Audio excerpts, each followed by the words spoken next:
మీద కడిపోతే ఇంకా గింత కూడా ఉండే నీళ్ళు ఇప్పుడు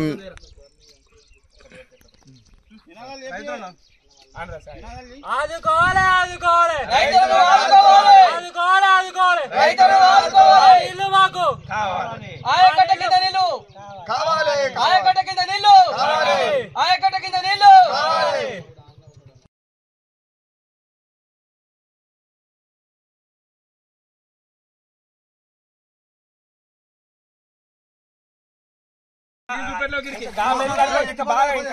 నీళ్ళు గా మీద కడిపోతే ఇంకా గింత కూడా ఉండే నీళ్ళు ఇప్పుడు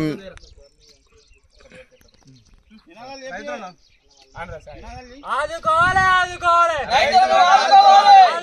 ఆదుకోవాలి ఆదుకోవాలి ఇల్లు మాకు ఆయకట్ట కింద నీళ్ళు కావాలి ఆయకట్ట